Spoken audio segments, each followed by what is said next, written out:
Movie की शुरुआत में हमारा इंट्रोडक्शन एक मार्शल आर्टिस्ट से कराया जाता है जिसका नाम थंडरलेग है और वो एक बहुत ही बड़ा किलर भी है। अपनी पूरी लाइफ थंडरलेग ने दुनिया का बेस्ट फिनिशर बनने के लिए ट्रेनिंग की है और वो अपने famous signature technique devil's kick के लिए जाना जाता है। ये एक ऐसा तेज और घातक अटैक है जिससे थंडरलेग अपने बेस्ट से बेस्ट अपोनेंट्स को भी हरा सकता है। अब एक दिन उसको एक क्लाइंट से लेटर आता है जो एक बहुत ही बड़े कुंफू मास्टर वी को माना चाहता है। इस काम के लिए थंडरलेग को बहुत सारे पैसे भी दिए जाते हैं। अब ज्यादा समय वेस्ट न करते हुए थंडरलेग वी के पास जाता है और उसको चैलेंज करता है। वी उसको अपनी जान छोड़ने के लिए डबल अमाउंट देने का ऑफर करता है पर थंडरलेग ऑफर को ना कर देता है। हालांकि वो एक किलर है पर जब बात काम की आती है तो उसके कुछ अपने उसूल भी हैं। अब दोनों की फाइट स्टार्ट होती है और वी की मास्टर टेक्निक्स थंडरलेग के सामने वीक प्रूफ हो जाती है। वो बहुत ही अमेजिंग फुटवर्क के साथ अपने अपोनेंट को कुछ ही मिनट्स में हरा देता है। अब न्यूज सीन में टाउन का सबसे बेस्ट मार्शल आर्ट सिखाने वाले ट्रेनिंग सेंटर में ले जाया जाता है। इस इंस्टीट्यूट को मास्टर वेंग और उसका चेला प्रोफेसर काई चलाते हैं। सभी ट्रेनीज मास्टर वेंग से डरते हैं लेकिन काई से कोई नहीं डरता है। उन ट्रेनीज में सबसे शरारती खुद मास्टर वेंग का बेटा फ्रेडी है। वो काई को तंग करता है और दूसरों के ऊपर हंसता है। लेकिन जब काई को पता चलता है कि एक्चुअल में क्या हुआ है, वो फ्रेडी के बुरे बिहेवियर के लिए ड्यूअल कॉम्बैट के लिए चैलेंज करता है और साथ ही बोलता है कि फ्रेडी अपने डैड की पोजीशन का गलत फायदा उठा रहा है। और फिर दोनों इस बात के लिए लड़ाई करने का डिसाइड कर लेते हैं। काई प्रोफेसर होने के बाद भी हार जाता है। वो फ्रेडी की आधी पावर्स का इक्वल भी नहीं है। बात यह है कि फ्रेडी के पास नेचुरली ही मार्शल आर्ट का टैलेंट है लेकिन उसमें बस प्रॉपर डिसिप्लिन की कमी है। अब उस दिन कुछ समय बाद फ्रेडी अपने दोस्तों के साथ मार्केट में आता है और हमेशा की तरह लोगों के साथ प्रैंक करने का प्लान करता है। वो एक कील को यूज करके एक लड़की को डरा देता है और इस वजह से वो लड़की जंप करके उसकी गोदी में गिर जाती है। फिर लड़की की माँ फ्रेडी को पकड़ लेती है और लड़की की माँ भी एक कुंफू मास्टर है और जिनसे भी अभी तक फ्रेडी ने फाइट की है उनसे ये लेडी बहुत ही बढ़िया है। अब उसको सबक सिखा दिया जाता है और जब फ्रेडी मान लेता है कि वो उस लेडी से नहीं जीत सकता तो वो वहाँ से भाग जाता है। उस दिन लक भी फ्रेडी के साथ नहीं होता क्योंकि घर जाते हुए रास्ते में उसको एक आदमी जेरी मिलता है। जेरी एक गरीब दुकान वाले को उसके सामान की राइट अमाउंट नहीं दे रहा है और उस दुकान वाले को तंग कर रहा होता है। अब फ्रेडी जेरी के अगेंस्ट खड़ा होता है और उसको फाइट में हरा के उस गरीब आदमी को उसके सामान की सही अमाउंट दिलवा देता है।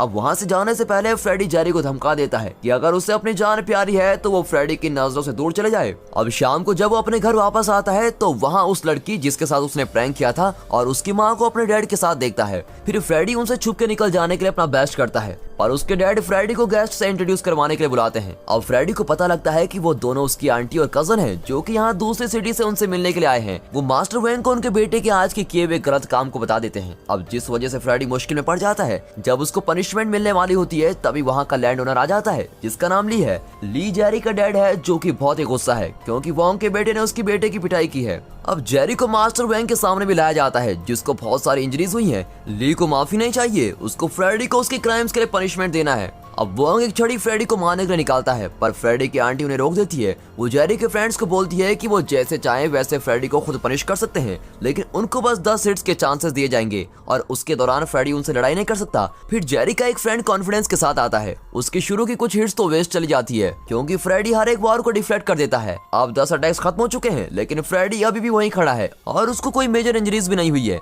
जब फ्रेडी का अपोनेंट उस पर अटैक करने की कोशिश करता है फ्रेडी उसको एक सिंगल हिट से उड़ा के फेंक देता है। ली और उसके गुंडों को जेरी को वहां से शर्मिंदा होकर उठा कर ले जाना पड़ता है लेकिन मास्टर वोंग का गुस्सा अभी खत्म नहीं हुआ है। अगले दिन की शुरुआत में फ्रेडी को बहुत सारी क्रूअल पनिशमेंट्स दी जाती है। उसको रोज अपने हेड और शोल्डर्स के ऊपर बाउल्स को रखकर घंटों तक स्क्वाट्स करने पड़ते हैं। फिर भी फ्रेडी और उसके दोस्त पनिशमेंट से बचने के लिए अलग अलग तरीके ढूंढ लेते हैं। मास्टर वोंग को इसके बारे में पता चल जाता है और वो अपने बेटे के डिसिप्लिन में न रहने की वजह से तंग हो जाता है। वो एक बड़ा स्टेप लेते हैं और अपने भाई सैम जो कि एक लेजेंडरी कुंफू मास्टर है उनको बुला लेते हैं। वो अपने ड्रंकन स्टाइल की कुंफू के लिए मशहूर हैं और जब नशे में होते हैं तो उनको हराना इम्पॉसिबल है। वोंग को लगता है कि सैम के साथ रह के फ्रेडी जैसा इंसान भी लाइफ को सीरियस लेना शुरू कर देगा। अब सैम के आने तक फ्रेडी को घर के बाहर रखा हुआ है और पनिशमेंट के लिए उसकी नेक पर एक भारी पॉट रखा हुआ है। फ्रेडी का दोस्त उसको पनिशमेंट से बचा लेता है और बताता है कि मास्टर सैम कोई आम इंसान नहीं है। उसका दोस्त बताता है कि सैम अपने स्टूडेंट्स को इतना टॉर्चर करता है कि ट्रेनिंग के खत्म होने तक वो स्टूडेंट्स पहचान में नहीं आ पाते।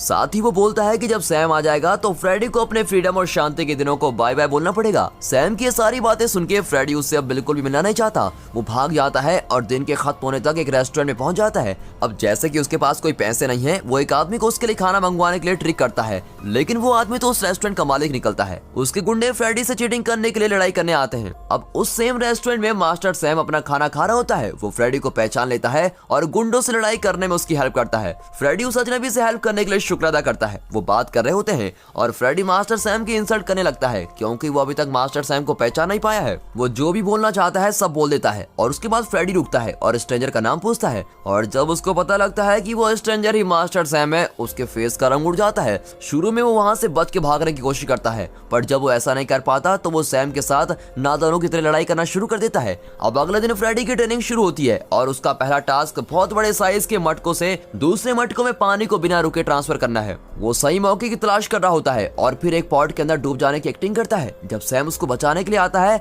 फ्रेडी उसको ट्रिक करके पॉट में ट्रैप कर लेता है। अब फ्रेडी वहां से भाग जाता है और एक खाली बिल्डिंग में चला जाता है, लेकिन वो बिल्डिंग खतरनाक हथियार थंडरलैग के छुपने की जगह है। थंडरलैग फ्रेडी को वहां से जाने का ऑर्डर देता है, लेकिन फ्रेडी उसको नहीं जानता और इस वजह से वहां से जाने के लिए मना कर देता है और फिर थंडरलैग उसको मारना शुरू कर देता है। जब वो फ्रेडी को जान से मारने वाला होता है, वो रुक जाता है क्योंकि फ्रेडी जैसे कमजोर लड़के को मारने से उसकी रेपुटेशन खराब हो जाएगी। फ्रेडी की जान बच जाती है, लेकिन इससे ज्यादा बेइज्जती उसकी आज तक नहीं हुई थी। उसका गुस्सा थंडरलैग से बदला लेने की चाहत में बदल जाता है और अब इसके लिए उसको ट्रेनिंग करनी है। अब फ्रेडी वापस सैम के पास आता है और वो उससे माफी मांगता है और उसको ट्रेन करने के लिए रिक्वेस्ट करता है। सैम मान जाता है और फ्रेडी को अपने आप को साबित करने का लास्ट चांस देता है। उसकी ट्रेनिंग का सबसे पहला स्टेप उसकी आर्म्स के स्ट्रेंथ को बढ़ाना है। इसके लिए सैम फ्रेडी के हाथ लकड़ियों से बांधकर उसको कठपुतली की तरह यूज करता है और पूरा दिन ट्रेनिंग करने के बाद फ्रेडी के लिए चॉपस्टिक्स को यूज करने में मुश्किल होती है। वो खुद पर डाउट करता है कि क्या वो कभी थंडरलैग जितना स्ट्रॉन्ग बन पाएगा। अब जैसे जैसे दिन गुजरते जाते हैं, उसको अपने आर्म्स में पहले से ज्यादा स्ट्रेंथ महसूस होती है।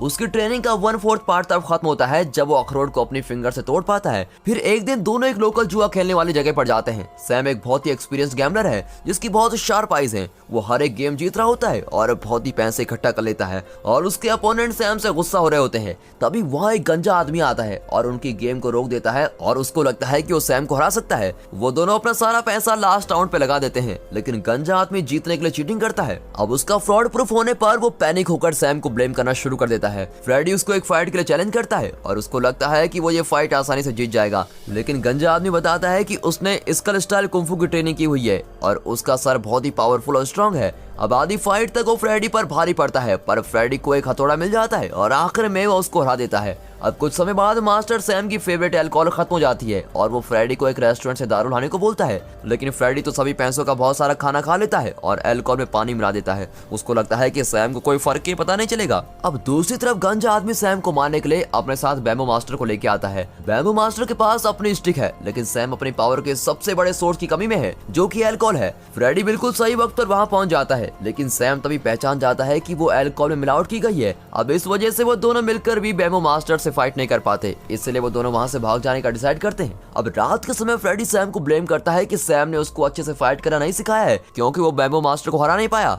सैम बताता है कि अब तक वो उसको ड्रंकन कुंफू के बेसिक्स सिखा रहा था। अब जैसे ही वो अपने बेसिक्स को मास्टर कर चुका है, अब उसको टेक्निक के सबसे जरूरी पार्ट को सीखना है। दोनों मिलकर बहुत अल्कोहल पीते हैं जब तक वो अपने नशे में धुत नहीं होते। अब एक आदमी इतनी अल्कोहल पीकर चल भी नहीं पाता है, लेकिन ऐसी कंडीशन में सैम कुंफू के सभी 7 मास्टर्स की टेक्निक को परफॉर्म कर सकता है। फ्रेडी सभी मास्टर्स उनकी स्ट्रेंथ और वीकनेस के बारे में सीख जाता है। अब घंटों घंटों तक ट्रेनिंग के बाद फ्रेडी को उन मुश्किल टेक्निक्स पर कंट्रोल पाने आ जाता है। अब वो बहुत ही ज्यादा डिसिप्लिन में है और अपनी ट्रेनिंग को बहुत सीरियस ले लेता है। क्या फ्रेडी की तरह आपकी लाइफ में भी कोई ऐसा इंसिडेंट हुआ है जिसकी वजह से आपकी लाइफ बिल्कुल बदल गई हो और आप भी लाइफ के लिए फ्रेडी की तरह सीरियस हो गए हो? अगर हाँ, तो अभी वीडियो पॉज करके कमेंट सेक्शन में उस चेंज के बारे में जरूर बताइएगा, मजा आता है दोस्तों। अब एक दिन ली मास्टर वोंग के पास आता है और वोंग को अपनी जमीन उसको बेचने को बोलता है। वोंग को पता है कि ली उसकी जमीन को कोल माइन बना के मिसयूज करना चाहता है। ली उसको प्रॉफिट का 20% देने का ऑफर करता है, लेकिन वोंग उसको वहां से भगा देता है। अब थंडरलैग को एक क्लाइंट का लेटर आता है। वो लेटर ली ने भेजा है जो चाहता है कि थंडरलैग वोंग का मर्डर करे।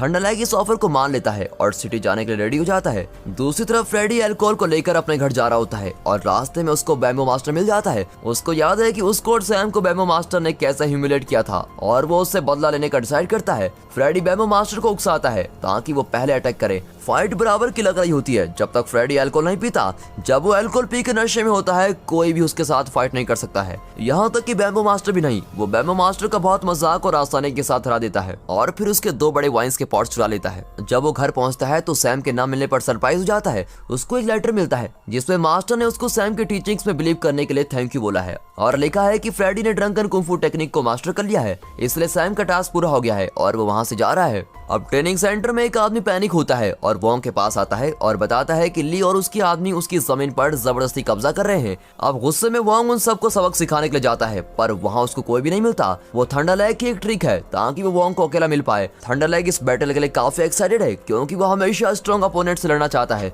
उसको लगता है कि वोंग एक स्ट्रॉन्ग है और उसकी मैच का अपोनेंट है और उसको मार के थंडरलैग की रेपुटेशन और बढ़ जाएगी। अब फाइट शुरू होती है और थोड़े टाइम के लिए दोनों की स्ट्रेंथ और टेक्निक बराबर होती है, लेकिन जब थंडर डेविल्स किक यूज करता है तो वोंग भी उसके सामने हार जाता है। वोंग जमीन पर गिर जाता है और मौत से कुछ सेकंड की दूरी पर होता है। तभी वहाँ फ्रेडी आता है। अपने डैड को इंजर्ड देख के फ्रेडी का खून खोलता है। वो वोंग की तरफ से लड़ाई करने को तैयार हो जाता है। अब थंडरलैग को फ्रेडी उनकी लास्ट फाइट के समय से याद है जब फ्रेडी को बहुत बुरी तरीके से उसने हराया था। थंडरलैग के लिए ये फाइट एक जोक है क्योंकि उसको लगता है कि फ्रेडी अभी वही इंसान है जो पहले था। और तभी बैटलफील्ड पे सैम आता है जिसको देख के फ्रेडी बहुत ही खुश होता है। थंडरलैग की बॉडी शॉक से जम जाती है क्योंकि उसको पता है कि ड्रंकन मास्टर क्या क्या कर सकता है। अब पता लगता है कि थंडरलैग बस एक आदमी से डरता है और वो आदमी सैम है, लेकिन सैम प्रॉमिस करता है कि वो उनकी फाइट के बीच नहीं आएगा। वो उसके स्टूडेंट और थंडर की लड़ाई देखना चाहता है। फाइट शुरू होती है और फ्रेडी थंडरलैग के सभी अटैक्स को डॉज करता है। अब इस वजह से थंडरलैग फ्रस्ट्रेट हो जाता है और उससे गलती हो जाती है और फ्रेडी को अपर हैंड मिलता है। अब आखिर में वो अपनी आर्म की स्ट्रेंथ यूज करके थंडरलैग के नेक तोड़ देता है और उसको हरा देता है।